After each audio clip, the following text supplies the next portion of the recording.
Gemini, পরীক্ষায় কি না পড়ে পাস হওয়া সম্ভব? না পড়ে পরীক্ষায় পাশ করা বেশ কঠিন বা অসম্ভবই বলা যায়। পরীক্ষার জন্য প্রস্তুতি নেওয়া খুবই জরুরি। ভালো ফলাফলের জন্য পড়াশোনায় মনোযোগ দেওয়া দরকার। আর একটা কোয়েশ্চেন, আমি যদি পরীক্ষায় সাদা খাতা একদম পরিষ্কার পরিচ্ছন্ন যদি জমা দিই তাহলে কি কোনো নাম্বার পাওয়া যাবে?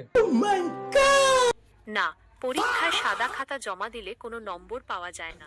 আমি তো কারণ পরীক্ষায় সাদা খাতা নম্বরের জমা জন্য দিয়েছি পরিষ্কার উত্তরপত্রে কিছু পরিচ্ছন্ন। লিখতে হয়। তবে পরিষ্কার পরিচ্ছন্নতা অবশ্যই ভালো, কিন্তু শুধু পরিষ্কার খাতার জন্য কোনো নম্বর দেওয়া হয় না। চার একটা কোয়েশ্চেন, আমি যদি অঙ্ক টঙ্ক না করে সায়েন্স না পড়ে কি আমি ইঞ্জিনিয়ার হতে পারবো? না, সাধারণত অঙ্ক আর বিজ্ঞান ছাড়া ইঞ্জিনিয়ার হওয়া বেশ কঠিন। ইঞ্জিনিয়ারিংয়ের বেশিরভাগ শাখাতেই এই বিষয়গুলো প্রধান ভিত হিসেবে কাজ করে।